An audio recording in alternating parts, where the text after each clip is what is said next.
We all do. All of us need a bye week. The double bye week was the greatest thing that happened in college football.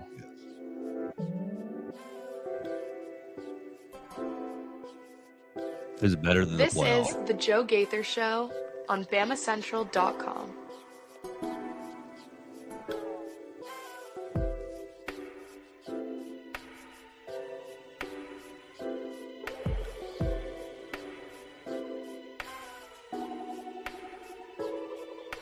Good morning, Tuscaloosa. Good morning, Tuscaloosa, Internet world, West Alabama. How we doing today on a Monday, a Victory Monday? It's the Joe Gaither Show on BamaCentral, BamaCentral.com. Hope you and yours are doing well. Watching us on the BamaCentral YouTube channel, listening to us on Spotify, Apple Podcast, Amazon. You're checking us out wherever you get your podcast. The Joe Gaither Show on BamaCentral can be found. Subscribe, rate, review the show. Send the show to your friends. We're here to talk about Alabama's victory over South Carolina. Oh, there you go, Theo. I got you right there. Don't worry about it. Over South Carolina. 29-22 with our friend Theo Fernandez in the Derek Daniel State Farm Studios. You follow Theo Fernandez at Theo Fernandez _. He was also in Greensboro to watch an Alabama basketball take on Furman yesterday. So we'll get a little piece of the basketball report. We're 1 week away? Holy 1 week smokes! 1 week away. That means I got a lot of work to do, Theo. This week I got a lot of work to do, but that's okay. It's a bye week. We can do that. He said, "Fix your hair, Bubba." Who is that to? Me or yeah, no, it's the both of us. It's the both of us. Dax hitting us on the Twitter machine. Fix your hair. You're daggum right. November is the next haircut month. Every other month, so November is the next haircut month. So I'm gonna be dialing it in right there. Appreciate Dax joining us on the Twitter machine. And Dax leaving us a voicemail that I've got to download real quick. Right there. Because Dax is basically calling it each and every week. Said it was going to be a close, ugly game. And it was a close, ugly game over there in Columbia. I thought that Alabama's offensive line would move South Carolina off the ball a little bit more, and they couldn't do it at all. So we're going to talk about Alabama's win. Yes, it was a win over the South Carolina Gamecocks today. Before we do that, we want to remind you the show is brought to you by Strength Roofing and Siding. You can call them today at 205-858-9050 when severe weather strikes. Your roof is your home's first line of defense. Storms with high winds, heavy rain, and hail can cause serious damage that isn't always visible from the ground. At Strength Roofing and Siding, we specialize in storm and hail damage, roof repair, and restoration across central Mississippi and Alabama, providing fast inspections, expert repairs, insurance claim support to help you recover quickly and protect your home. A professional assessment from a trusted roofer is essential. With over 45 years of serving Alabama and Mississippi, Strength Roofing and Siding provides expert storm damage repair and replacement. Call now for your free, no-risk inspection at 205-858-9050. We'll have Zach Guffey join us later on in the week to talk about his weekend, talk about his perspective on the South Carolina game, his thoughts, I guess, on LSU firing Brian Kelly, new job openings across the SEC, who's going to be taking the Tigers job, who's going to be coaching the Tigers when they come into Tuscaloosa. Was it Frank Wilson? Is that what I saw last night? The running backs coach is going to be promoted to take the job. So Alabama going to be taking on a scrappy fighting LSU squad. I'm sure that they're going to have their stuff together in 2 weeks when they come to Tuscaloosa, because they got rid of the cancer last night. That is Brian Kelly. But we're getting ahead of ourselves. We got to spend a lot of time talking about this Alabama and South Carolina game.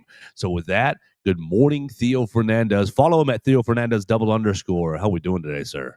I'm doing very good, Joe. It was a long weekend. It was a grind. I did not want to be on the road until 1 a.m. last night. It was just one of those ones where you have to survive, get through, overcome, just like Alabama football did this weekend. So it's kind of an analogy for the football game. And I'm doing good, rested, and ready to talk some sports. Absolutely. You were over there. You did Football Friday on Friday night for WUA. Yes. I did not. Well, so good for you. You woke up but early at the crack of dawn, drove the 5-6 hours really over to Columbia, watched the game, stayed in Columbia, right? Yeah, I had a good time Saturday night. Stayed in Columbia, then went over to Greensboro, Greenville. to Greenville. They don't want you to get the name wrong there. You're Wouldn't be right. happy about that one, Joe. You're right. That's okay. You went to Furman. That's the real point. You went to Furman to watch Alabama's basketball game, 3:00 Eastern. That Eastern time zone, not friendly, not fun. Nope. Went to watch them play Furman. Big old beatdown, and then drove back. 7 hours from Furman, I bet. It was 6 from Furman, so that wasn't as bad. It was just with how late, everything finished up after talking to Oates, after writing my story. But no, it was incredible. Furman, beautiful campus. Greenville, nice town. Timmons Arena, their new building, is phenomenal. It is one of the best mid-major atmospheres I've ever seen. Why don't you start us with basketball? Because I didn't watch a single bounce. All right, yeah, we'll talk basketball real quick. Alabama slow out of the gate, down 11-2.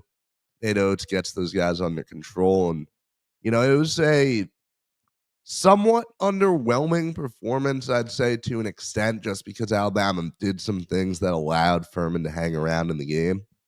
They were the guards got to do a better job of hanging on to that ball. That we had a lot of just unnecessary turnovers, the kind of stuff that makes you think some of these games early in the game, turnovers will probably be a catalyst for why Alabama loses. And some of these, Purdue's, especially like St. John's, they could force 25 turnovers realistically. Phylon and Holloway both just struggled hanging on to the ball at times.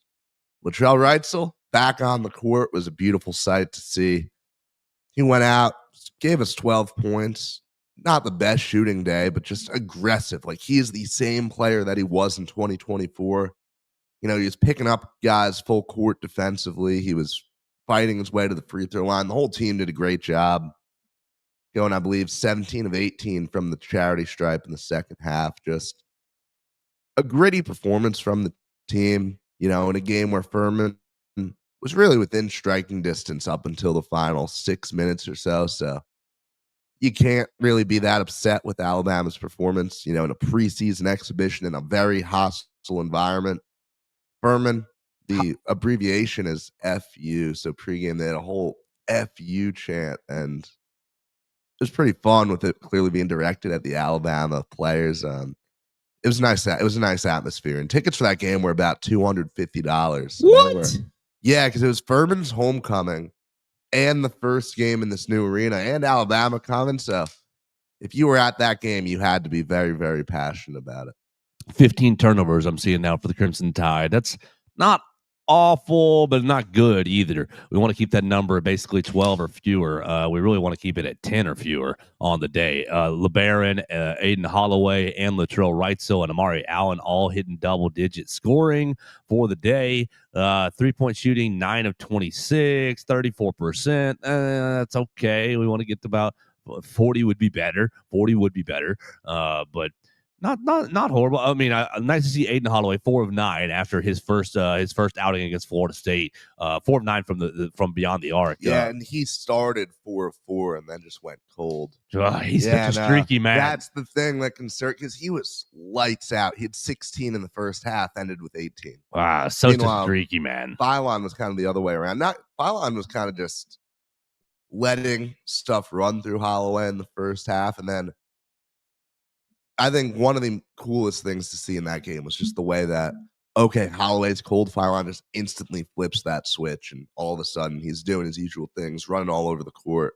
Phylon. Amari Allen really, really impressed me. Davion Hannah really impressed me. I haven't seen anyone post the clip, but he had a sick chase down snatch block on Furman.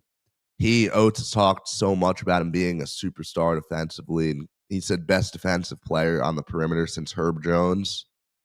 That might be true, man. This guy looks really legit. Amari Allen looks like someone who'll be a big-time player. A little underwhelmed by Noah Williamson. Considering this is the same type of mid-major opposition that he dominated against last year, he just, I think, still trying to find his place in the offense. Bull Bowen, I think he had the highest plus-minus of any player in that game. He was not the most active on the stat sheet, but his impact is undeniable out there. I think, out of him, Bristow, and Noah Williamson. Those three guys who all played pretty similar minutes. I think Bull Bowen will emerge as kind of probably playing a few more than those two guys. Yeah, between the three of them, Bobo and Williamson, that's 8 points, and Bristow is 2, so 10 points among the three of those guys. 10 points, but what about rebounding? 3 and 4, so that's 10 rebounds as well. 3, 6, and 4. It's 10. 10 points, 10 rebounds from your three bigs. You want a little bit more. Yeah. And Aiden Sherrill, for his part, struggled in the first half, absolutely dominated. I think he was 4 or 5 in the second half, grabbed a bunch of boards. He was impressive. 8.6 rebounds for Aiden Sherrill. So, all right, well, there you go. There's your second preseason game for Alabama basketball. They're going to be up in 1 week against North Dakota, right? North Dakota, but that Trace Eagle staff who gave Alabama an absolute nightmare with the 40 points last year on the road. He's gone, but it's going to be great. It's going to be a fun one. It's going to be great. Alabama, Everybody needs to get into Coleman Coliseum, get the basketball flow, move in a little bit, get in there. Because, look, don't let it surprise you that first Saturday when Alabama's playing St. John's. Like, actually start getting into basketball mode a little bit. Be there on Monday and be ready for this team. And, hey, with the way LSU's looked, Alabama St. John's is the biggest Crimson Tide event of the day now. I'm making that declaration. I don't know if you're going to top that. Top Alabama LSU with an interim head coach, a Hall of Fame head coach, a top 5 team in the most historic arena in sports. I mean, why aren't you going? I've been to New York. I've been there, done that. Going home. I've seen the Crimson Tide. It is the 1 week that my brother was off for school, so my parents are coming into town for the game. So I just. Okay. Everybody go. Everyone's going. All the Fernandez coming into Bryant-Denny Stadium. LSU. They're all a little upset. They're like, come on, we ended up. My dad called me on the way home, said he somehow ended up with the worst SEC home game. And no, that's not true. That's not true. I mean, what are you putting below it? The top 10 Vandy team, Tennessee. Yeah. Oklahoma, LSU. Like, LSU does apparently seem like the worst. But it's going to be at night, so it's going to be great. It's going to be awesome. Yeah, as far as the spectacle goes, I'm telling everyone, you're not going to be disappointed. No, you're not. And the Alabama fan base is not going to care that they just fired Brian Kelly. The venom is still going to be in that stadium. And you're going to be a week after this kind of putrid performance, let's be honest, this kind of putrid performance at South Carolina, the fan base is going to want to see a bit of a bounce back, a lot cleaner game against LSU. So there's going to be a lot of everybody on their pins and needles just a little bit. And it's LSU. It doesn't matter that they're not a number next to them. It doesn't matter that they just got blown out by Texas A&M. The talent is still on the roster, and they could jump up and bite you. You don't want that to happen. You've got a difficult month of November, despite recent results. Yes. Recent results being LSU losing big to A&M. Oklahoma was up on Ole Miss, choked it away. Auburn, yes, they won against they won against Arkansas. Maybe did they find a new quarterback? Did they find a real quarterback? Was it Ashton Daniels? I saw Daniels on the back. I think it is Ashton Daniels. Right. Number 2. So taking Jackson Arnold's job, like, they got themselves a win, and we know they're not going to be ranked. Auburn's not going to be ranked. You're going to be going on the road, right? Your unranked road opponents still seems like a little bit of a plague as you went on the road to South Carolina and played like absolute dog water offensively until the last little bits of the game. You played absolutely horrible offensively. Pretty good defensively, I thought, for Alabama against South Carolina. Pretty good. I mean, you give up. You get put in a bad position with the muff punt, and you end up giving up a touchdown. And then you give up a 1-play touchdown shot to Nick Harbor. Like, other than that, largely pretty good, in my opinion. You held them to 3 other field goals. So I think that the Alabama defense honestly played pretty well throughout the day. Yeah, the 1-play touchdown shot to Nick Harbor, the touchdown right after the muff punt off a short yardage situation where they had been doing quarterback read the entire day. giving it off to the running back. Well, he pulls it and pops it out for a touchdown run. Other than that, you forced two turnovers, one that you took back for another touchdown. So two back-to-back weeks, you've got pick sixes. This time, Deshaun Jones with the assist of Justin Jefferson, making sure he didn't fall. Justin Jefferson grabbed him as he's stumbling and keeps him on his feet. So he keeps him on his feet and basically escorts him to the end zone. And then at the end of the game, when the defense looks like they're absolutely dogged out, tired, they get the punt, they get the stop. Oh, you're right back on the field. Okay, you give up a touchdown right there, 30-yard little short drive. It took them 6 down plays for those 30 yards. So you're still grinding, still making it tough on South Carolina. And then the next drive, you are basically, hey, it's do or die. You need another stop. You need to keep them off the board. The offense just marched all the way down the field. If you can get another stop, the offense gets another shot at this. Oh, Deontay Lawson, senior leader, who up and down day for me, actually went in there, dug the ball out, got the stuff. I thought the defense really, really played with a lot of guts, a lot of heart, and should be commended. I saw a lot of people, Kane Womack, he's stuck. And I'm like, man, the defense is keeping you alive and keeping you in this game. So that's the good for me in this game. Theo, just what did you think? You were in the stadium. I enjoyed the atmosphere. I thought that Sandstorm was great. I counted 9 different times. I thought the South Carolina students and fan base was into the game. I enjoyed Williams-Brice Stadium. It was a nice atmosphere. It was a little trepid, a little timid for the first little bit, and then right about that third quarter, they kicked the field goal to go ahead by 1, and the place just went boop, light switch on, and it was like, yeah, we're going to be in this the rest of the night. I really enjoyed the atmosphere. I thought the defense played really, really well throughout the entire game. Offense just putrid, but you found a way to win the game. Yeah, I agree, Joe. First off, on the atmosphere, never seen a venue that pumps that much noise into that stadium, man. And so we were upper bowl in the top student section, about 5 rows from the top of the stadium, where you're not hearing any noise coming from above you, right? Except for those speakers. And those speakers were so loud, man. I thought when I was at the Georgia game, I was like, oh, they're pumping in some very loud music here. South Carolina blew it away. Especially pregame, like I was thinking, oh, dude, can I really do this for 3.5 hours, man? Am I going to go deaf today? And once the game started, it got a little better.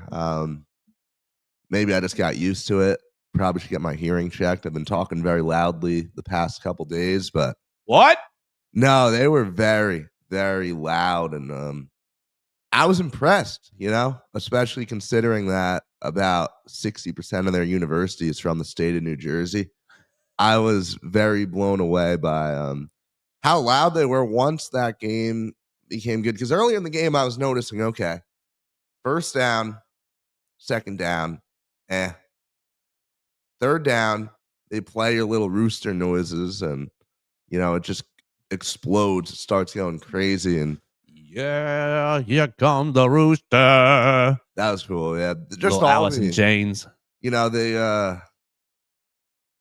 The cock jokes did not disappoint. I think that also. Oh, they made me so uncomfortable the whole day. They were just everything they did, man, was tied into it somehow. You see, they put up a promotion, Christmas gifts for the troops, right? What do you think they called it? Sacks for soldiers. It's terrible. Just everything, man. It was. This is why I can't take you seriously as an SEC program. Yeah, no, I've heard about Cocktober, but I did not know that it would be like that. It was a fun atmosphere, though. It really was, I'll say. Well, what did you think of the defense? Because I just outlined it. I thought that they played really, really well. You did give up a lot of yards. What was the final tally? I got 2-stat broadcast. I got basketball and football stat broadcast. Let's close the basketball stat broadcast. That'll confuse me. Gave up 111 yards on the ground, 333 yards on the day, 222 total. South Carolina was 6 of 17 on third down. So you got off the field pretty well, guys. 6 of 17 on third down. Now South Carolina was 2 of 2 on fourth down. They missed a field goal. They ended up kicking they ended up kicking 3 others. So you forced 4 field goals on the day. You got 2 turnovers. You ended up getting a handful of punts off. I thought the defense outside of tackling the Lenora Sellers specifically, which I think you probably did about a C plus, a B minus, about a C plus job. Outside of tackling Lenora Sellers specifically, I thought the defense played pretty well. I was really impressed with Yanzi Pierre throughout the entire game. I thought Yanzi is a consistent source of pressure. Not very thrilled with the rest of the defensive linemen, to be honest. James Smith, you burned me on 2 different offsides calls. James, it's 3rd and 4 on the very first drive of the game. The very first drive of the game, you might get off the field, but you jump off sides, you give them a free play, they march down the field and they kick a field goal. Yeah. Like, you don't know what would have happened if he stays onside. Maybe they get the first down anyways and keep marching. It could have. But you gave him a free one. You gave him a freebie, and they didn't even have to, go through any stress on it, and they marched almost all the way down the field, end up kicking a field goal. You rose up in the red zone, and James Smith, you were a part of the stop in the red zone, yes, but and then late in the game, right before Deontay Lawson's forced fumble, it's James Smith jumping off sides on, I think it was a 2nd and long-ish. Hold on, let me get to it. It was because you're gonna have a fumble right here. Shotgun, yeah, right there. 2nd and 8. Oh, I had the other offsides right there. Oh, yeah. Offsides. Yeah, it's 2nd and 8. Yeah, it's 2nd and 8. This is the play right before Deontay Lawson rips the ball out. You're at 2nd and 8. You just had a 1 yard. You just stopped them for basically a 2-yard gain. And instead of it being 2nd and 8, you gave them 2nd and 5, 2nd and 3. 5 minus 8 is 3, Joe. You gave them 2nd and 3, and you're looking at, oh my gosh, you got to get off the field here. And the defense rose up, but James Smith really, really disappointing to me in certain areas. Really high, really impressive in some other areas. What did you think of the defense? Just take me into some defensive thoughts that you had. Yeah, I thought your initial take was a little more positive than I was leaning. There were a lot of just moments, and again, part of this is being stuck in that stadium. And I did have a pretty good all-22 view, for all things considered. It was very similar to the press box. So I'm watching players develop all that, and it felt like FSU inside, just the vibe that I was getting from what I was seeing. But then as I did look at the numbers, watch the extended cut of the game back, I feel a little better than I initially did. I think that Yanze was my biggest takeaway on the positives, like you said. I'm astounded by how well he has played, and I'm beyond excited to see him in a full-time starting role next year. I do think that Sellers is just an extremely frustrating player for any defense to go against. Yes. And I think we may have forgotten a little bit that, hey, this was a guy who people thought could be talked about as a first-round draft pick this year. This is a guy that people were talking about as one of the best QBs in the nation this year. Even though South Carolina hasn't had results go their way, I mean, this is a quarterback who was supposed to be a head scratcher, who was supposed to be a guy that you have to fully game plan around. So the fact that, oh, look how slippery he is, look at some of the plays he's able to make, it opens up so much for a defense to worry about. And I think I feel a little better about how the game went. You look at South Carolina, they rushed for 8 first downs in the game, just as many as they threw for, and seems pretty on brand for me with this offense, with Alabama having, some of its usual issues, some of the issues that it had earlier in the year. So I give the defense as a whole maybe a B minus. Whew. Tough grader. They kept you in it, Theo, when the offense was doing nothing. 3 straight 3 and outs to open the second half. Well, you went for it on 4th down, and you got stopped on that first drive. You go 7 plays, 19 yards. You get stopped on 4th down, and the defense goes right back out there. Then from there, you basically mitigated 4 drives where it was 3 plays, 7 plays. So 7, 10, 13, 16 plays offensively where the defense is getting thrown right back out there. It was a horrific day offensively, and the defense kept you in it. What do you give it? For the defense? Yeah. You don't get an A+ because you give up the bomb shot touchdown. You don't get an A+ for that. That's immediate negative marks.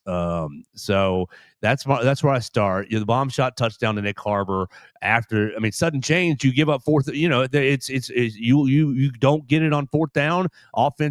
Defense gets thrown on the field. You're not ready either. To be honest with you, to open that second half. Bomb shot touchdown to Nick Harbor right past Xavier Brown. So let's just start at 100 and start marking you down. That's -3, -4 basically. So you're at about a 96. You do get a positive mark for your pick six. So you're probably back to about a 98. You probably mark him down about a 95. That's probably about a 5-point play. Giving up that Nick Harbor shot. PFF credits you with 16 missed tackles on the day. So that's basically minus a half point for every missed tackle, in my opinion. So that's so you're at 98 -8 right there. You're at about a 90.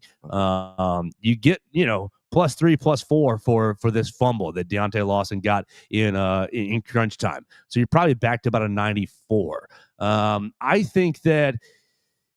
think you probably had an A-. You probably had a B+, honestly, is kind of where I'm at, because you look at the other rushing the rushing plays. You did get off the field, but then some absolute hooey happens. I'm looking for a nice way to say this. Some hooey happens, and the ball hits off Mbakwe's leg on the punt, and you're right back on the field. So, like, your other touchdown that you gave up was, hey, man, you guys just got off the field. Screwed, absolutely screwed. You're back on the field. Could you buckle down and force another field goal right there? You could, and you didn't. So it goes into your missed tackles there a little bit. I thought that, as you said, Lenore Sellers, just an absolute beast, getting him to the floor, getting him to the ground. But I also thought Lenore Sellers, it just seems like he's not all the way dialed in still. He didn't in this game. Just seems, careless with the football. Did you hear his answer after the fumble, after the game? No, I did not. He says, I thought I was stopped for forward progress. I thought they would blow the whistle for forward progress. So I was reaching out to brace myself, and that's how I got the ball ripped out of me. What? That's exactly what Jalen Hurts did in the Giants game.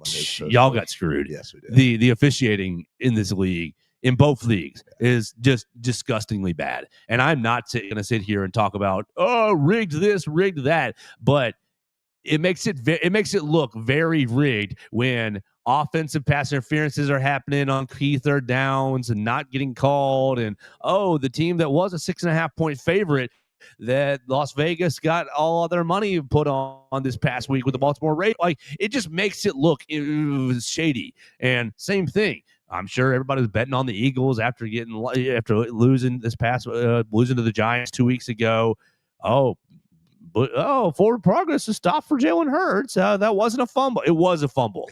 Thibodeau ripped that ball out and stole it from Jalen Hurts. Like, sorry, the officiating is horrific. You jump off sides on Sunday Night Football, it doesn't matter because it's the Green Bay Packers, and it just doesn't matter. Like, the officiating is horrible. Jalen Mbakwe, should that have been illegal? Should that have been a touch for the punt return and give the ball to South Carolina? Probably not. He's getting pushed in the back. You're getting blocked into the football. That's inadvertent touching. The ball is dead right there. It's Alabama's ball. It's all just so selective, man. That's the point. That's the problem, is that the inconsistency is so high that the people who sit there and say the game is rigged against us, whether it's Alabama gets all the calls or whether it's Alabama always gets screwed. Like, you can look at the touchdown that Lenore Sellers ran opposite way of you, right? You were on the opposite side of us, but it ended up being a field goal, right? Yeah, no, exactly which one. It ended up being kind of a chip shot field goal. He runs towards the press box side in a very athletic play that their offensive lineman gets called for holding. I was in the press box saying that's holding, like right then and there. But Shane Beamer's in the after the game going, well, it looks like an NBA flop. It looked like he flopped. I don't know. Well, they had set the precedent that was holding earlier in the game on Jam Miller's 31-yard rush. Like, you have the inconsistencies are maddening. The judgment calls, we can't figure out what is real and what. It just drives me. The officiating absolutely at every level drives me nuts. So you go online and, well, Alabama gets all the calls. Well, Alabama paid the refs. No, they didn't pay the refs. The refs are just that bad. It's just it's maddening to me to watch a game get officiated. And I got a buddy who says, oh, that's probably due to the instant replay over the course of the last 15, 20 years. Because I remember when they put instant replay into the game, and he's like, the officials are missing more calls because they're leaning on instant replay, and you go into instant replay, and it's just a cycle of incompetency. Well, get a sky judge. Get a sky judge and say, hey, man, that wasn't holding. That was holding. Oh, that was offensive pass interference. That was defensive. Like, just get somebody in there to watch the replay. You missed that call. You got it right. Keep going forward. Officiating drives me crazy. And you can do it in a way. I'm going to continue this. Yeah, go ahead. Please. You can do it in a way that doesn't mean we have to pause the game every 7 minutes to go spend 5 minutes looking at a monitor. That's why the sky judge is an absolute necessity. The fact that someone can be there. Oh, I'm watching this. I have 3 people in this room with me. We just looked at 7 different angles. Okay. The ref takes a second to pause it, and then 30 seconds later, we've made our decision. We've sent it down to the ref. Call made. Game continues. You can even, throw those angles up on the TV broadcast of the fans, but why does the actual game official need to be the one to walk out, why does he need to look on the tablet, make that decision when it could be so easily done by a conference official or by just put it in the radio ear, holding on 72. Yes. Not holding it. Pick up that flag. You missed it. So easy. No brainer. I can't believe that, we're in 2025 and this still isn't a thing. Hey, yeah, it did bounce off in Blackway's leg, but he's getting pushed into it. That's that should be blocking the back. That should be whatever it is. It should be a dead ball right there. It's Alabama ball. Let's keep it moving. Such an easy decision to make. Such an easy thing to implement. My man Cornelius Billups chiming in. There were so many missed holding calls on South Carolina. One South Carolina offensive lineman literally reached out and grabbed a defensive lineman from behind after getting beat. Just nuts. And so here we are on a Monday, here we are on a Sunday, and here we part of me thinks that the incompetence is a feature, not a flaw to these leagues, because it makes us sit here and spend 5-10 minutes talking about it on a talk show instead of the actual game. And you go back to the Auburn-Georgia game, and people are talking about that game the entire week. And so you've got a game dominating the online discourse for the next 5 days, because 2 fan bases both feel like they got screwed, and both fan bases feel like, well, of course the SEC prefers Georgia over Alabama or over Auburn, or the SEC office is in Birmingham, so they hate us. Part of me thinks that it's a feature, not a flaw. And I'm like, this is not a good feature. If it is, you've got to start holding these officials more accountable, and you've got to figure out ways to get it right more often than not, because we can all see it. Now, I hate playing still screenshot game after the games. That's the worst game in the world. Do not send me a still shot, because I don't care. But if you see it in the course of video play, all right, then we can talk about it. And the answer is not, well, it's rigged. The answer is, well, they just stink at their job. Drives me nuts. Yeah, well, you see Ken Williamson, that ref from the Georgia-Auburn game, suspended for the season.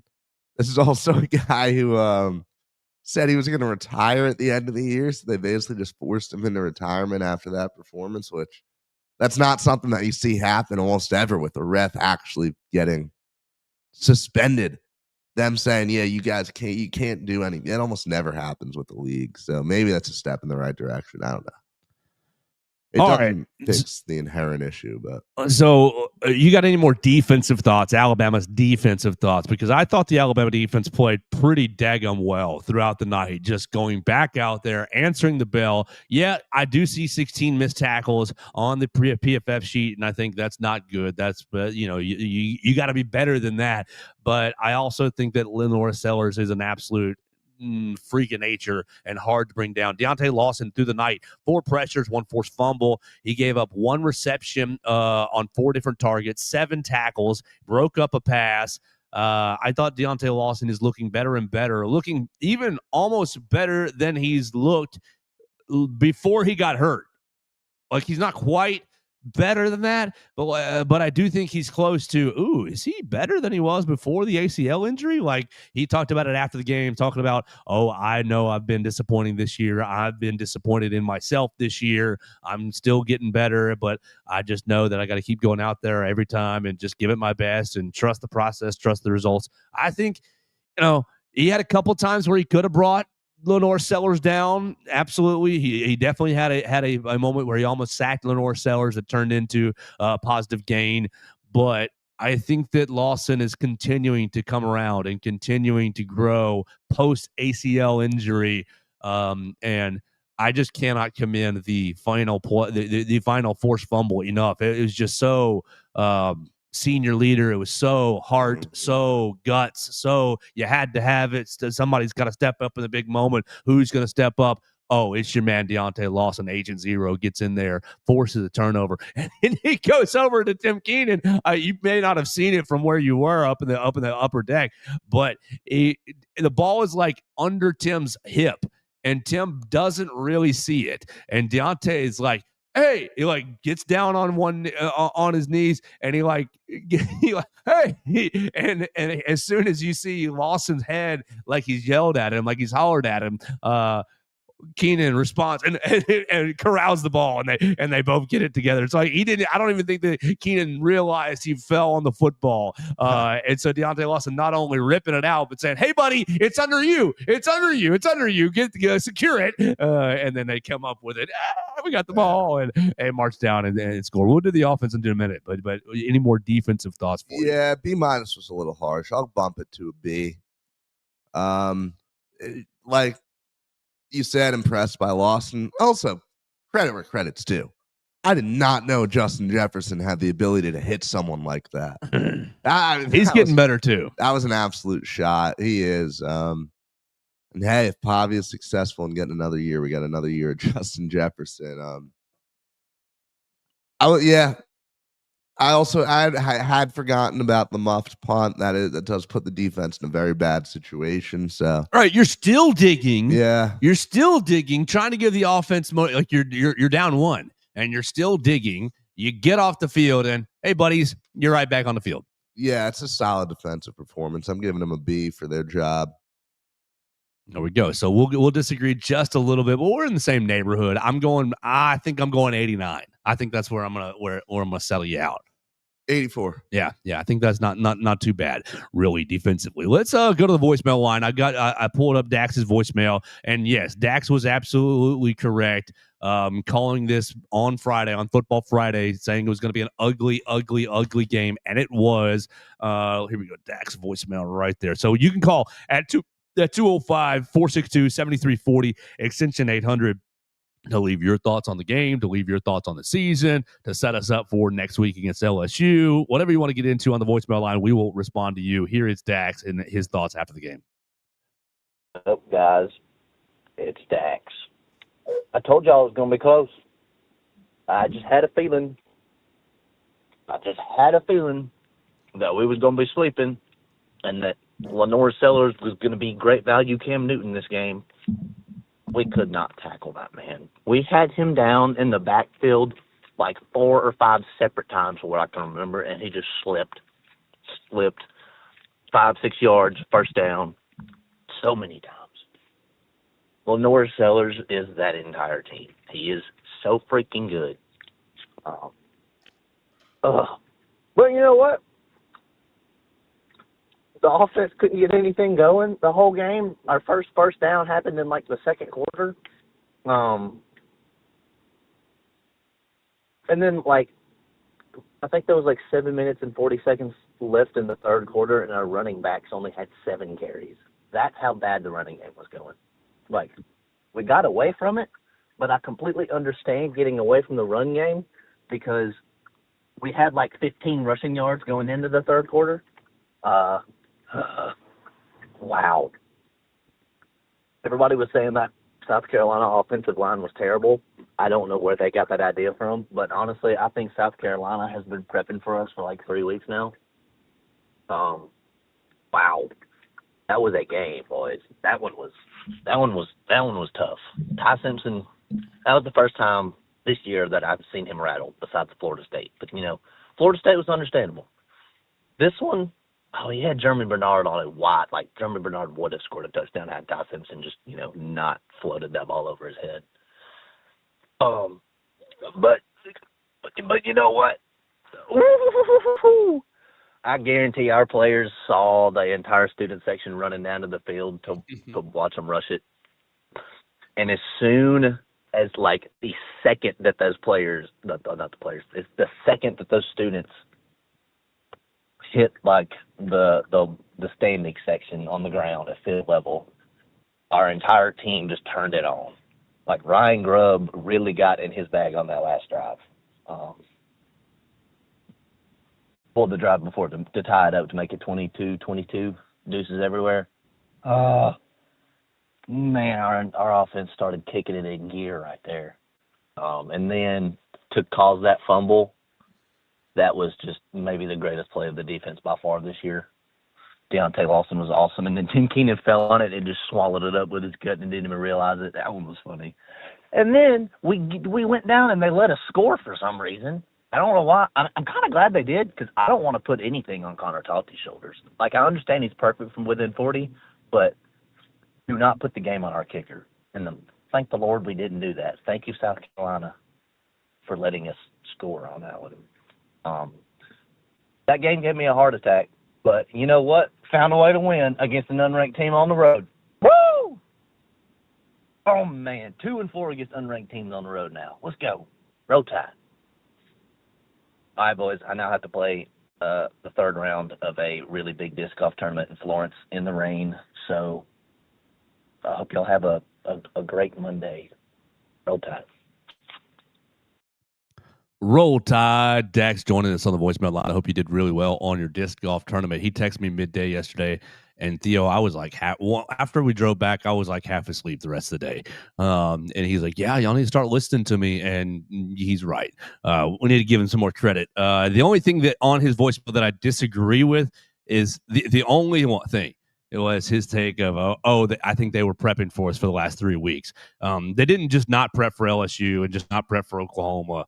But I do think that the offensive linemen that they got back 2 offensive linemen into the lineup. They're still missing. They were still missing one that got hurt in the Missouri game. Is probably going to be out the rest of the year. But the 2 offensive linemen that they got back healthy definitely made their offensive line look a good deal better. You still got some pressure on Lenore Sellers.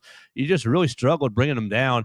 And I think that, honestly, I think Mike Shula called a pretty good game. I thought Mike Shula moved the offensive line, moved the pocket a little bit, didn't ask Sellers to do too many difficult things over the middle and do too many difficult things passing the football.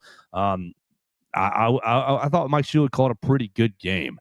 Let's take you to the off the field subject that he brought up, the fans moving down. Did you see that from where you were? Oh, hold on. There we go. Try it again. Brief technical issue. Yeah, no, we saw it at Stuna. I joked at the start of the fourth. I was like, these guys are going to get in position to rush. And sure enough, as the quarter unfolds, you see them get into position. Alabama's getting down the field. They might get stopped short of the goal line. And you see just everyone swarmed. And could you imagine? You're a South Carolina fan. You're in like the third row. You're just getting absolutely squished by everyone. Everyone's ready for the greatest field rush like of your college experience. And then you got to watch that fumble. You got to watch that game get blown as you're getting crushed by bodies everywhere. Not only that, but go 3 minutes earlier. You're watching Alabama, who hasn't had an offensive drive the entire game. Yeah, the entire game. I mean, your end of half touchdown was a nice little drive. But you've gone, 2 hours of real time, 2 hours of your life watching this offense go. Really terrible end of half sequence where you ended up with nothing. Oh, you turned it over on downs. You went punt, punt, punt. And so you're feeling good. You're up 15-14. Then you're up 22-14. You're feeling really good. And you will have to watch Alabama's offense march to you 14 plays, 80 yards in 7.5 minutes, where they really didn't stop you that way. I mean, South Carolina's defense really, right, as Dak said, Ryan Grubb was in his bag, really kind of moving the ball well. And not only that, your touchdown pass was really a beautiful play. Jeremy Bernard getting into the backfield, then leaking out of the backfield on kind of the pseudo mesh concept going through the traffic. And then not only that, you need a 2-point play. You're sitting there, everybody yelling at you, and we're going to get lined up. And then we're going to shift. It's Daniel Hill's now going to take the snap, and Ty Simpson. It was like you asked Madden or something. You went to the trick play section of the playbook, and you just rolled one out, and so boom, it's a tie game. And you're like, okay, there's still 2 minutes left. We can go down there, and as we kick a game-winning field goal, we'll go rush the field. Yeah, rip it out. Rip it out, and then Alabama's offense goes right down and it has another trick play where Jeremy Bernard takes the snap off the right side, and you scored the game-winning touchdown right there in their faces. Yeah, that had to be awesome for those players down there to get to silence a fan base that really was so annoying, so loud during the game. Did a very good job of USC, USC, USC. Dude, I got one of those towels. Did you? Yeah, I got one of them as well. Yeah. So I'll be using that towel is going to go in my bathroom. That'll be great. I got a Mizzou towel too. So man, you're just collecting. That's right. All right, so let's go ahead. More quick note, just along those lines, like, dude, Sandstorm, though, it did a great job of inspiring them. Like, it was impressive the way they all rallied and synced up the towel, up, down, up, down. It's one of the cooler things I've seen a stadium do. Yeah. I think outside of the war chant, it is the most impressive, like, just stadium thing that I've seen a school do. Well, I thought it was awesome how it provided connectivity from the South Carolina score through the commercial break, through the kickoff to South Carolina's defenses on the field, and we're rah, rah, rah, rah, because it started off, and you know how it starts, really low, and then it is going, and everybody's just jumping up and down. The kickoff happens, and they're still jumping up and down, defense on the field, we're ready to go. And so, like, instead of what happens at Alabama, where the fan base doesn't get on their feet until it's 3rd and 10, the fan base was on their feet on 1st and 10, and it's like, we're going to affect this drive, USC, and they really did. Even more so, like, if it goes to commercial break, right? Brian Denny, I'm included in this. Oh, sure. Where you sit down, it's natural. And, I'll be one of the first people to get up, and I'll get up with like 40 seconds left until we get back from commercial break. When it goes to, let's say it goes to commercial before a big 3rd down, right? And Brian Denny. Yeah, right. The noise isn't all the way up because they don't do a good enough job in the stadium of getting everyone rallied early enough. Right. It's they've broken the huddle and now they're walking to the line and I should stand up and go. Oh no, like they're able to fully, they're in the huddle, the opposing team, without any real distraction. And you make it a little tough on them when they're at the line, but no, South Carolina absolutely blew Alabama away in that regard. Absolutely. So let's take a small break, and we'll tell everybody about strength roofing and siding. Then we'll move to the offensive side, and I think we need to give a special teams hero Really an underrated special teams hero. Here in just a minute on the Joe Gaither Show on BamaCentral. We are live in the Derek Daniels State Farm Studios. We want to let you guys all know that you can call Derek for your insurance needs at 205-758-3391. Home, life, auto insurance needs. He can take care of you. You need a local agent who knows your name, who knows your problem, who knows where to send your problem. If you've got an auto issue, he can take care of you. Call him at 205-758-3391. And of course, we are brought to you by Strength Roofing and Siding. They're backed by 45 years of expertise, tens of thousands of roof installs, and over 400 five-star customer reviews across their entire company. Strength Roofing and Siding offers their customers the highest quality materials, fast install times, and market-leading extended warranties. Our Tuscaloosa local roofing experts provide expert residential roof replacements and comprehensive repair services for homeowners across all the greater Tuscaloosa area. You guys have seen Zach Guffey on the program many times now. You'll see him again this week talking about this South Carolina game, but he's going to tell you about where he's been all across the West Alabama area and really all across Alabama. He's helping people with their metal roofs, with their shingle roofs. He's inspecting their roofs and telling them, nah, you're good. You don't need anything. Or he's telling them exactly what you do need, either a total roof replacement or just a small repair. You can call Zach Guffey today at 205-858-9050. Strength Roofing and Siding. They'll come out to your home, give you a free roof inspection, and let you know what you need. Give you peace of mind for this winter season. I know you all enjoyed the rain this past Sunday, yesterday, and it's still a little bit overcast here on a Monday. I love the rainy season, but it's better when you have that peace of mind and you know nothing's going to happen to your roof. You don't have any leaks in your house. Call Strength Roofing and Siding at 205-858-9050. All right, we're back here on the Joe Gaither Show on BamaCentral, ready to talk about Alabama's offense. Putrid offense. Dax, you're right on it, my man. It was a not so good Ty Simpson day. 24 of 43, 253, 2 touchdowns. I think the pass rush really got to him. And he talked about the Jeremy Bernard miss, and that was a bad miss, honestly. He didn't have time the whole day, but at that moment, it was second half, you've actually got time. And Jeremy Bernard breaking on an in cut wide open, and it was fire a bullet about a yard over his head, and Jeremy couldn't bring it in. I thought this game and this win really showed you a lot of Alabama's competitive character, because the offense just could not find any sort of rhythm the whole day. 2 rushing yards at halftime. Just 2 rushing yards at halftime. Look at these dadgum running back numbers, Theo Fernandez. 13 running back carries for 36 yards between Jam Miller and Daniel Hill. And honestly, I don't think it's Jam and Daniel's fault.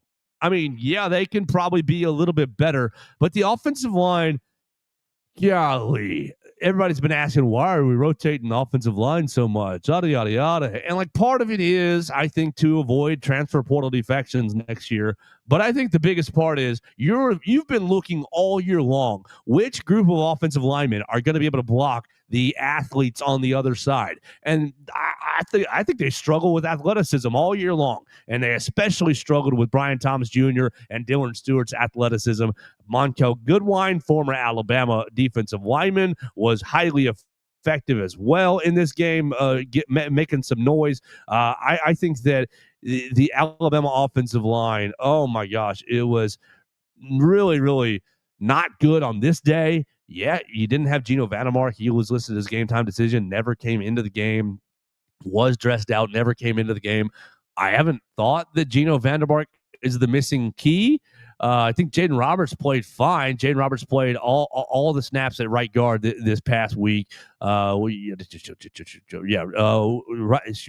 all 69 snaps at right guard. You had Cam Dewberry for 50 snaps at left guard. William Sanders for 19. Wilkin Formby played most of your right tackle spots, 57. That makes me wonder if Michael Carroll, if he's had something happen in practice to him this past week. Michael Carroll only 10 snaps, and one of those snaps ended up with an illegal hands to the face penalty, 15 yards, set the offense back. Really just horrible on the offensive line. I thought Caden Proctor played pretty horrible as well. You just struggled with athleticism. You struggled with speed and speed to power. And I don't know if it's a pad level issue. I don't know. I mean, we've talked about it being a weight issue, specifically with Caden Proctor, but I don't really want to sit here and say, oh, Chris Kapilovic isn't getting it done, but the offensive line just handicapped you throughout the day in Columbia, and you couldn't get anything going on the ground. All your rushing yards came from Jeremy Bernard, basically on those couple of plays. You had the touchdown play, which was a 25-yarder.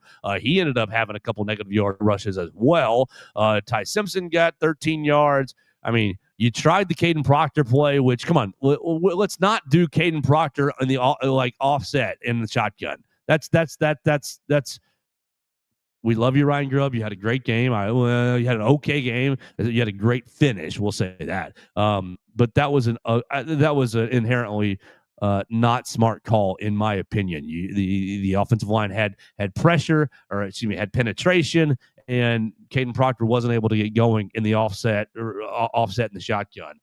So he was tackled for 0 yards. And I know you want to get him a touchdown, but can we refocus the whole offensive line into, hey, we're blocking. We have to block. We have to deal with penetration. We have to deal with pressure. We've got to open up holes for the running backs. I mean, the running back issue is horrific. Last week on the show, we decided that Alabama was rushing for 111 yards against Power 4 opponents. 72 this week after 2 yards in the first half. So you did get some yardage in the second half. A lot of it was creativity, but just you're getting nothing from a run game. And so you're putting everything on Ty Simpson. Oh, it's 3rd and 8. Oh, it's 3rd and 10. It's 3rd and 11. It's 3rd and 7.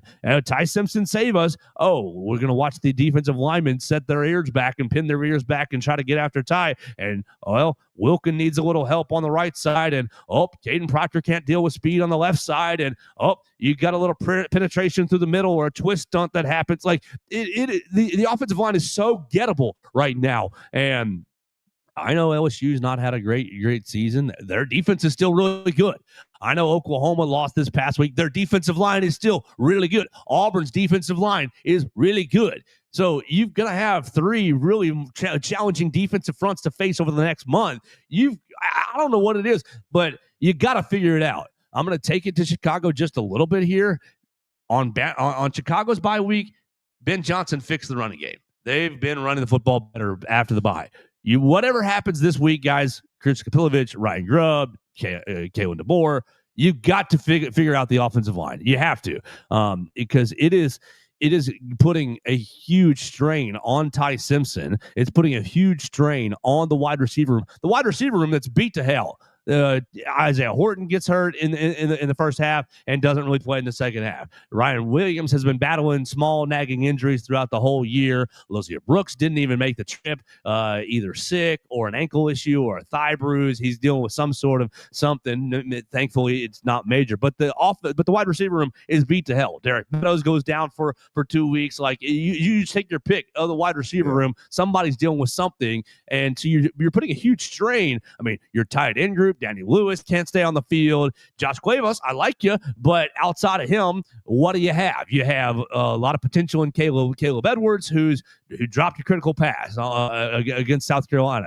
Like your pass catching unit is really, really strained right now. And Ty Simpson, you're talking Theismann, and he's going to be like you put all the weight on him on Saturday night because you cannot run the football at all. And so what do? Let's see what AK Deer's got. Let's see what Kevin Riley's got. Let's see pick your running back roulette. It doesn't matter if you cannot open up any sort of holes. You're not getting to drive off the line. You're not getting any sort of drive off the line. And so your down blocks aren't moving anyone. Your down blocks are getting stalemated. So whoever's pulling has to run the hump, and they're getting they're running the hump into the backfield. And ultimately, the play is ending up in the running back's lap. And it's Jam Miller. Can you break 3 tackles before you get to the line of scrimmage? It's not Jam Miller's fault. It's not Daniel Hill's fault. It's not Richard Young's fault. It's not AK Deer or Kevin Riley's fault. The offensive line is junking everything up, cannot deal with athleticism, cannot deal with penetration, cannot deal with any sort of just alterations that happen when plays actually, when the other side gets to have a say in the play. Well, I'm sure they look great in practice against the scout team, who is given 80% effort and letting them drive you off the football. But like when the other side has a chance to have a say in the play, which you're seeing in these power forward opponents, like, hey, we're trying to, we're on scholarship too. You're getting penetration. You're not getting drive off the foot. I don't know what you do to create some sort of a running game. Do you go back to the Georgia game plan where it's all screens, it's RPOs, it's pin and pulls, it's we're mixing things up. I don't know what you do, but the offensive line is a huge problem. It was a huge problem on Saturday. The offense as a whole was junked up because the offensive line could not run the ball and thus could not pass protect. And then Ty Simpson, hey, save us. Well, sometimes he can't. Now, he did ultimately pulled it through, and great job. I think that he's a really high-quality college quarterback and going to be a high NFL draft pick and going to make a team pretty happy, probably. But is he the greatest quarterback we've ever seen? Like, even if he was the greatest quarterback you ever seen, week to week, like, something's gonna give, and it almost gave on Saturday. So I commend the offense for finding a way to get it done. I commend Ryan Grubb for finding a way to get it done. You're down 8. It's 10 minutes left in the game, and it's basically do or die. You've got to go get points of some kind, and really, ideally, you've got to get a touchdown and make a 2-point conversion. And, balls of steel, nuts on the table, just absolute guts drive. You did it. Great. You get credit for that. You do get credit for, and you get credit for defense gave you another opportunity to win the game. And you found the dagger and you stabbed him in the heart. And sorry, guys, no field storming tonight. We're going to stab you in the heart. But the offense was horrific on Saturday. I agree. A couple notes on just the things we discussed there. One, I think the bulk of the criticism of the run game falls on the offensive line. With that being said, I don't think I'm all that inspired by the running backs on this team. I think, there are running backs that have an ability to do a lot with a little. These are not some of them. These are guys who you can't per se fault them for, oh, you guys aren't doing a good job running the ball, because, look at what they're dealing with. But at the same time, I would like to see these, some of these blue chip players on this team, some of these guys that, we thought would have a lot of potential that aren't quite playing up to it. But like you said, the offensive line is a very, very big problem this point in the season, and so that's something I don't think will change at all. I mean, you've spent so long trying to figure it out, and you talk about the bye week and you talk about the Bears, for example, being able to turn things around, running the football. I don't know if this team has it in them.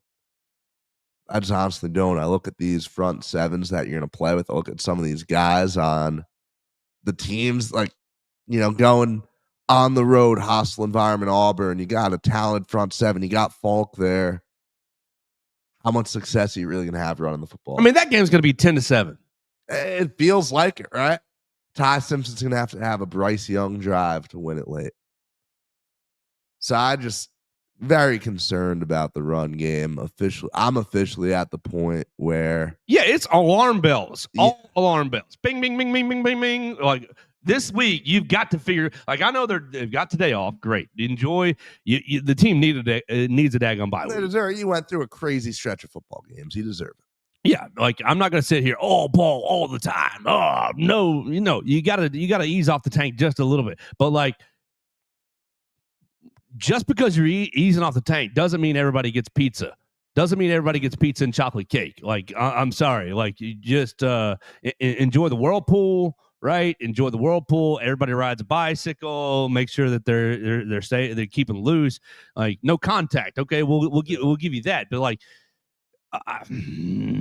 the offensive coaching staff has to evaluate the running game and has to say, what whatever it takes to correct it or improve it. You have to either pare down what you're doing in the run game to, hey, these 3 concepts and only these 3 concepts, or you're going to have to introduce something new. You're going to have to introduce something new into the into the playbook conceptually to put these offensive linemen in better positions. You saw them against Vanderbilt. Vanderbilt's defensive line played with wide splits. The linebackers played off the ball, really, really terrified of giving up big pass plays.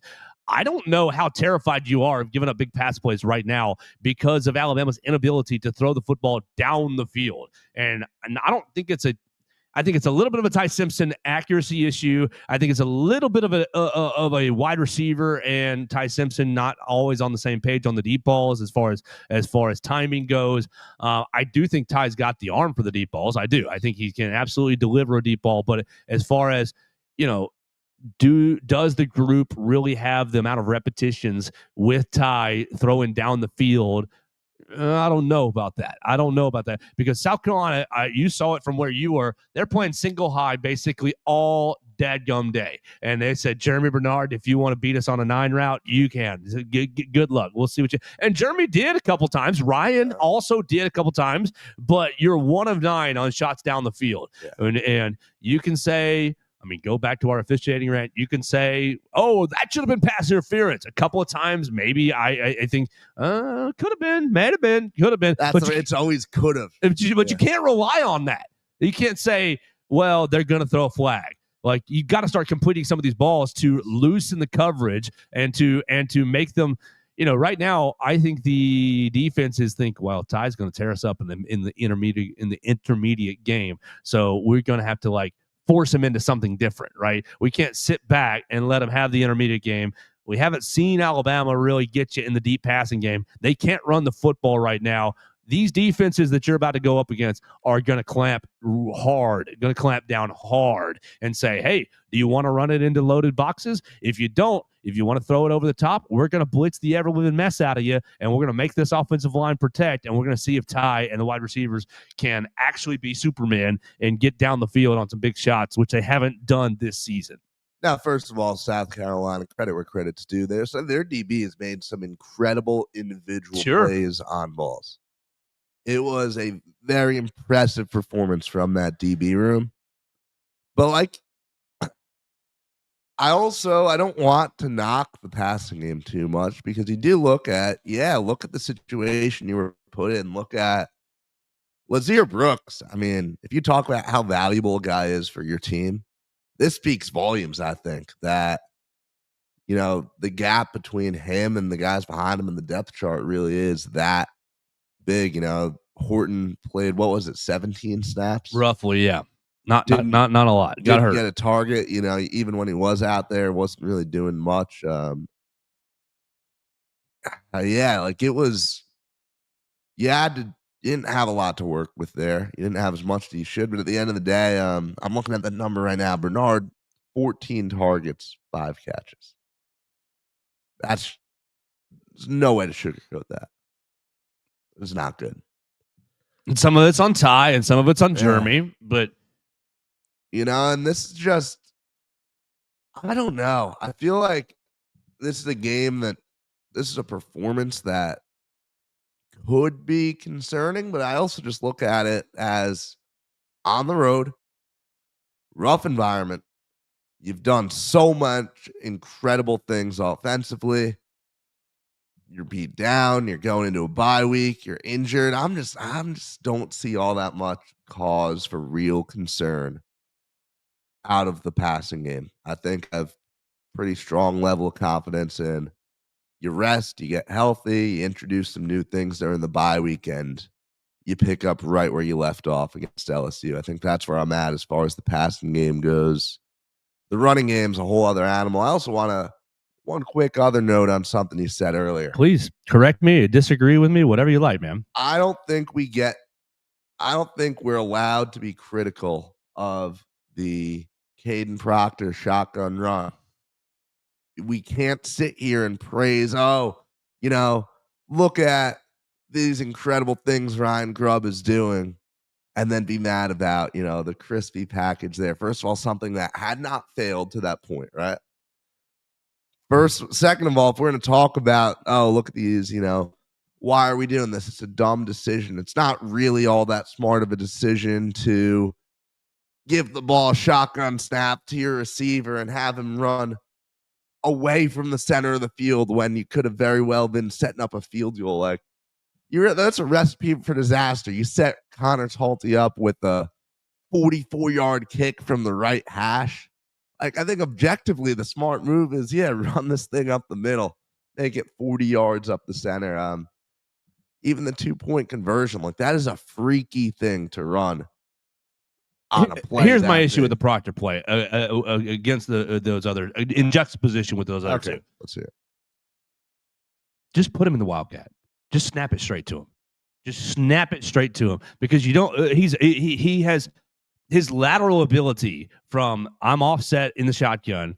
I'm taking a handoff. Just either put him in the eye, put him in the pistol, put him or give him in the Wildcat, put him right behind Ty, let him go straight forward. It's the sidestep and move, like you don't have the 360 pounds of momentum going forward to the offensive line in that instance. Now, Wilkin got blown up on the play. I think it was Wilkin, maybe it was Olas who gets subbed in, gets blown up on the play. But, like, I don't have an issue with using the crispy package. I don't have an issue with, hey, maybe even we're going to throw him the ball out on the side. Mm-hmm. But, like, it's the positioning of Proctor on that play makes it seem like no. And, like, when he's in that play, the only other, when he's in that play, everybody thinks he's getting the ball. Yeah. Right? He's offset. He's getting the ball.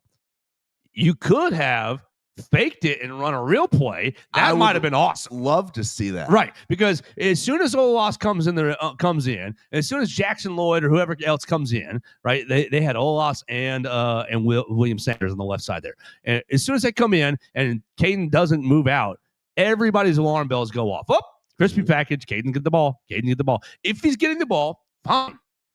Just get him downhill. Get him going downhill. This lateral mess of, hey, we're going lateral first before we're picking whatever lane, like, that's just not going to work, I don't think. Go ahead. But the other play is just balls on the table, really. No, I agree. I would love to see some more, crispy decoys. You give Ryan a screen out wide and everyone's ready to, load up and stop the tackle from running the football, and all of a sudden you throw it out wide. Or you could get one of these wide receivers really one-on-one. Like, there's so many, I think, situations I want to see is, can Caden Proctor pick up a pass block?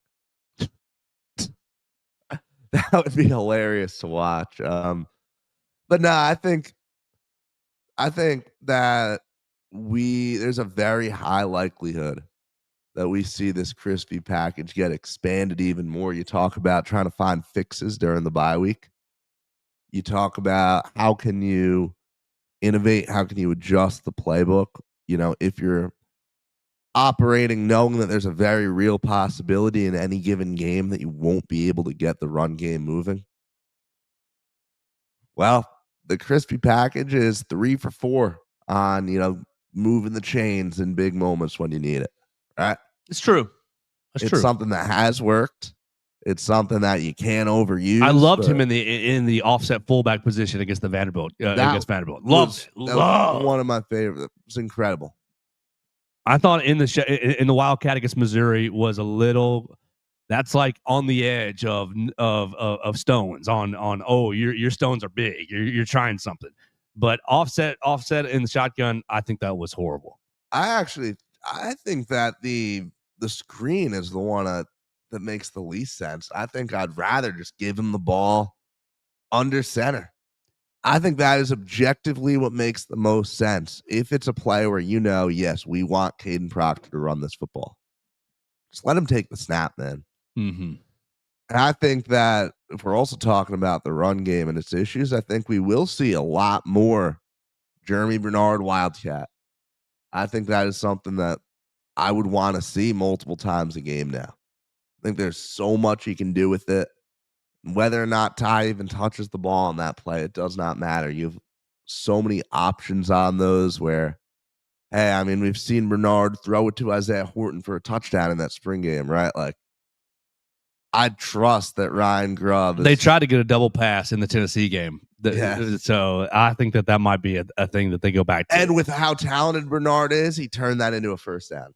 Yeah, exactly. On that, right? Like, he turned it like for once a wide receiver didn't make an absolute bonehead decision throwing the football. Yeah. He turned back and saw, oh, there's 3 guys on tie. This play is dead. Yeah. I'm gonna have to go do something.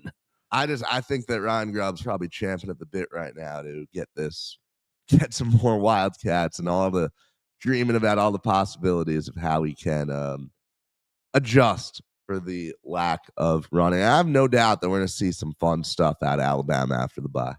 You need to, because the run game is atrocious. Yes. I'd rather them just call 2 screens on first and second down to try to do something different. Get a lot more RPOs out there.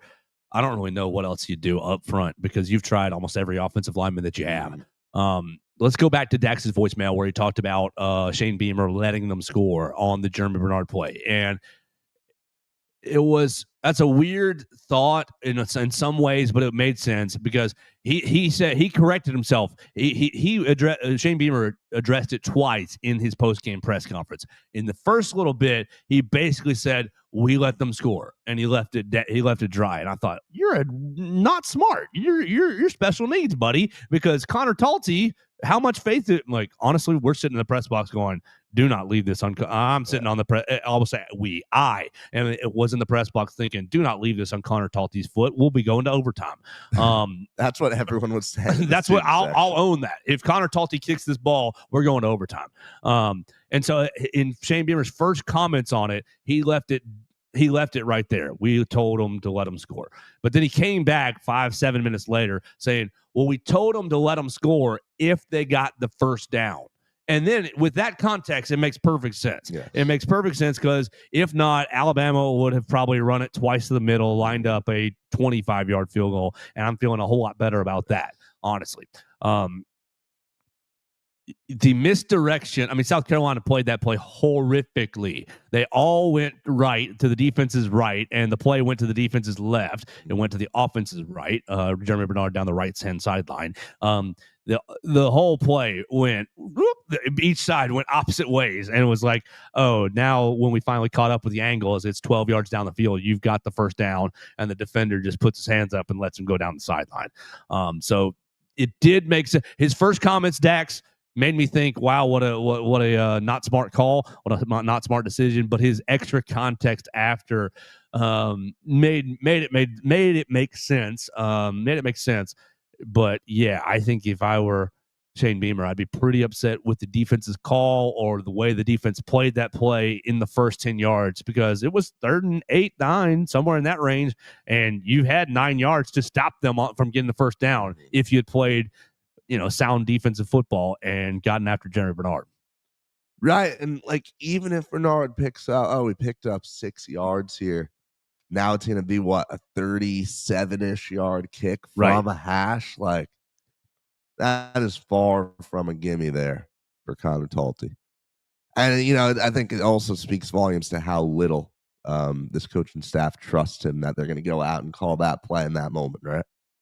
Right. It's 3rd and 10 from South Carolina 25. So that's a 42-yard field goal. Yes, isn't that right? 17, 42 yards, 25 and 17 is 42 yards, right? That's 30. Yeah, 42 yards. So that would have been right on the range of where I feel comfortable. Let's just say you stop Jeremy for 5 yards. You make it 4th and 5. It's on the 20. That's a 37-yarder. I'm still feeling 37 yards from the right hash.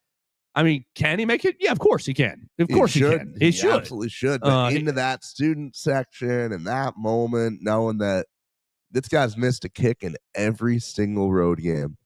I think he's missed, 4 field goals on the season? Yeah, he is 9 of 13. Yeah. So, yeah, you're right. 9 of 13. He's 30 of 30 for an extra point. So, great job, brother, on that. Where's my game logs? Right there. That's what I want to see. Don't you have distances right here, Mr. Stat Broadcast, Mr. Stats? Surely you do. Kicking totals, no, no distances there. You got to go inside the games. 3 of 4 against Vanderbilt. He was 2 of 3 against Missouri. Didn't take one against Tennessee. He was 1 of 2 against the Georgia Bulldogs and 1 of 2 against Florida State. Now that Florida State one was That like was a from long 50 kick. something yards. I give 53, yeah. give you some grace right there. None of the other kicks were exceedingly long. Correct. Yeah. All right, so you got any more thoughts on the offense? Feel free. I feel like I went on a big rant right there and didn't allow you a lot of time. If you got any other offensive thoughts? You said a lot of good stuff there. Pull up those stats one last time. Yeah. I want to see if there's anything we didn't hit. I think my biggest takeaway offensively was, man, Lazir Brooks is such a valuable player. I think I might have underestimated coming in just how, big of a player he was for us. I was kind of thinking, like, I bet a lot of other players could fill in for him here in these spots, but no, Brooks is a cornerstone on this team right now. Yeah, I think we've covered just about everything with this team, though.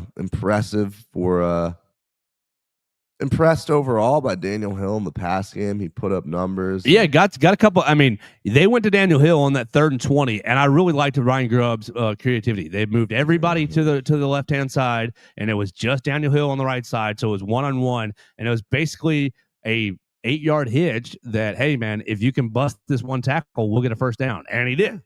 I was shocked that play worked. Watching it, and I liked it. It was interesting.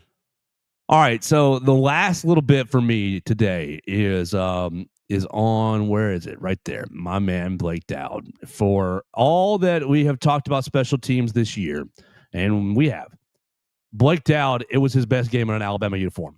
5 punts, average 55 yards a punt, long of 60, down 3 inside the 20-yard line. 3 of his 5 punts got down inside the South Carolina 20-yard line. All 5 of his punts went over 50 yards on a day where the offense was absolutely buns. And the defense needed every yard to just go back out there and defend, give them more space and more time, flip the field. I think Blake Dowd was your unsung hero for the Alabama Crimson Tide on Saturday in Columbia. Wow, I had no clue the numbers were that good. He punted his rear end off, honestly. I'm watching it, and I was consistently impressed. Compare it to like a Missouri where you had some, oh, really? That's the punt right there? Yeah, exactly. Come on, we need a little better. Not off the side of your foot. Blake Dowd, I feel like, needs some flowers today because everybody's going to talk about the clutch drives and Ryan Grubb's great play calling and Jeremy Bernard being a hero and Deontay Lawson being a hero. And I do think, look, give them their hero designation. Deontay Lawson probably 1, Jeremy probably 2, but I think Blake Dowd belongs in the hero category for Saturday. No, I agree. This is a guy that I had high hopes for coming in. And then someone pointed out to me that he plays in the mountains, where that was one of the funniest realizations, realizing how inflated his numbers were. But hey, he was kicking like he was a mile in the air on Saturday, so that's great to see. Yeah, so Blake Dowd, I want to give you some a special team shout out, give you some credit, give you a gold star. I feel like you deserved it. As far as giving gold stars out, you belong in that category. All right, last thing for us here, Theo. We've done a lot of criticism today. We've done a lot of, this wasn't good enough, but you found a way to win. Yeah, still undefeated in SEC play.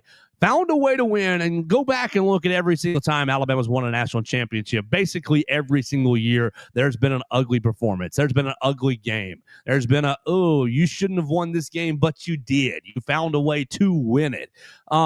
You've seen a lot of people online. You've seen a lot of post-game reactions to, wow, I am more confident in this team now, finding a way to win than I was going into the week. Where are you? Kalen DeBoer finally gets over his, we went on the road and beat an unranked team. You're going to have at least one more unranked team on the road, win the Auburn Tigers. They can keep winning the next couple of weeks. They ain't getting ranked. They're horrible. They're not going to be ranked, but that game's going to be an absolute just slugfest ugliness.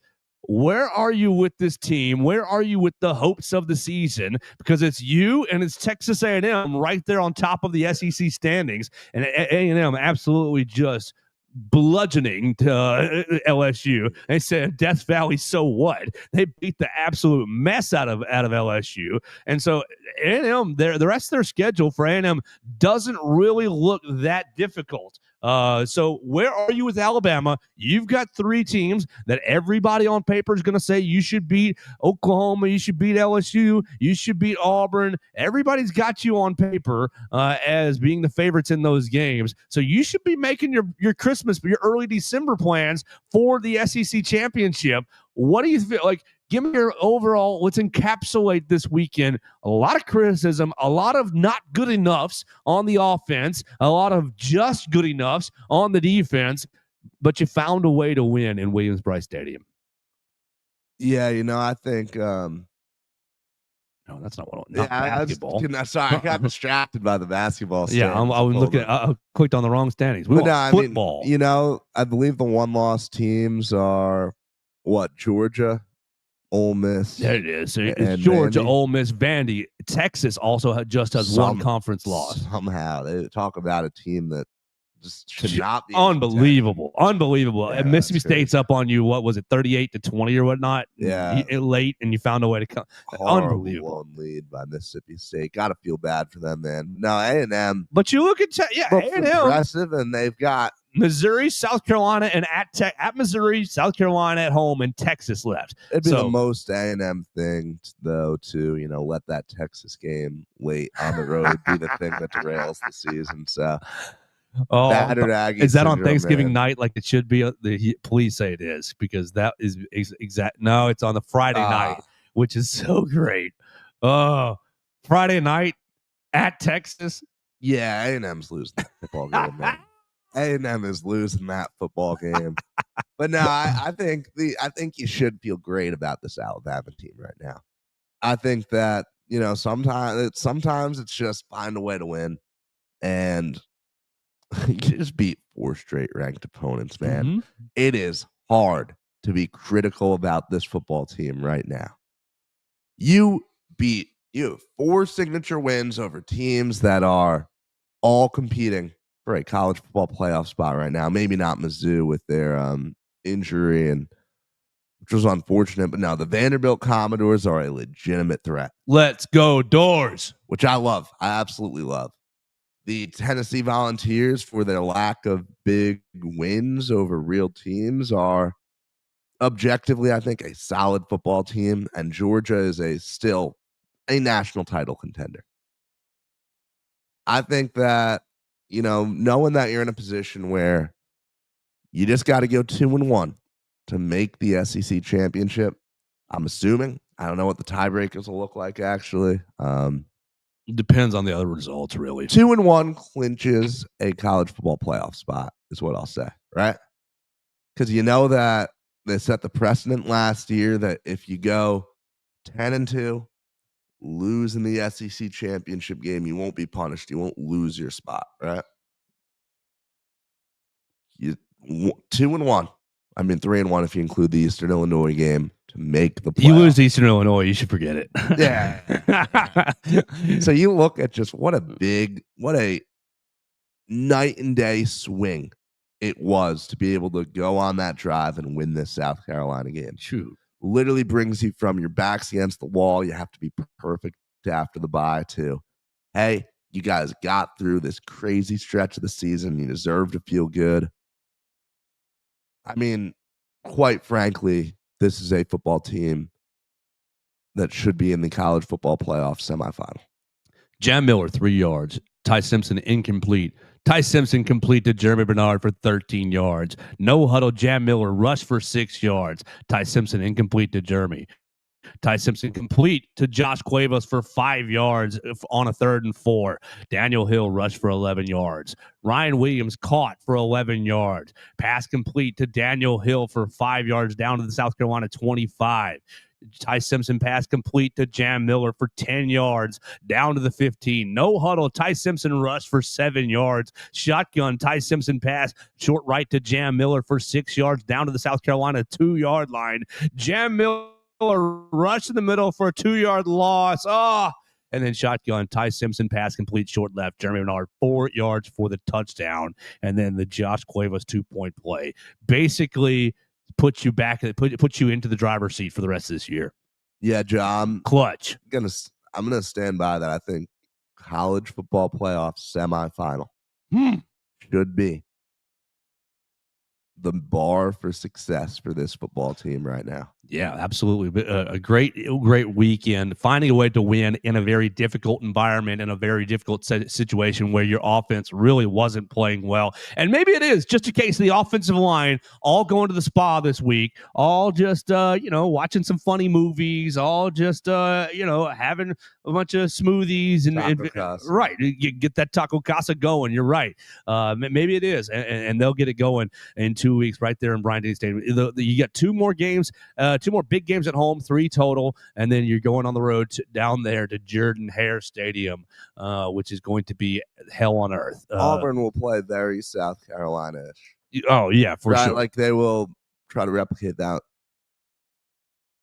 And I think it comes down. I think that we could talk in a month, literally a month from now is when we'll be previewing the Iron Bowl, and I think we could be talking about this South Carolina game a lot in the lead up to the Iron Bowl. Absolutely. So we got to get out of here for the day. We want to thank Strength Roofing and Siding for sponsoring the program. Call them today at 205-858-9050 for all of your roofing needs. Zach Guffey and his crew will come out to join you. We want to thank Dax for joining us on the voicemail machine at 205-462-7340, extension 800. Did I say something you hate? Did I say something you love? Please feel free to jump in and call us and let us know on the voicemail line at 205-462-7340, extension 800. Leave us a comment. Shoot me a Facebook message, whatever you like, on all the social media machines. We're going to be back with Mason Woods tomorrow. Mason's going to join us in the Derek Daniel State Farm Studios. We'll have a big bye week. We'll be talking about Brian Kelly, who's going to replace him. It looks like this Frank Wilson guy, running backs coach. But will that make LSU more dangerous this weekend? Probably, or this coming next weekend. Probably. We're going to have a huge bye week right here on the Joe Gaither Show. We appreciate it. We'll have player availability on Thursday, so no press conferences today. If you're looking for it on the BamaCentral YouTube channel, that's why we started a little late today. That's why we went a little long today, because there's going to be no press conferences today in the Malmore Athletic Facility. There will be no player availability on Tuesday. We'll be back with player availability on Thursday on the BamaCentral YouTube channel. We're going to be getting you ready for basketball 1 week away. I guess I got to get in the recording studio and sing a little math teacher. He's a math teacher. I'm excited to hear we'll that, see man. that next Monday on the program, and we're going to have a lot of fun the rest of the week right here on the Joe Gaither Show on BamaCentral, BamaCentral.com.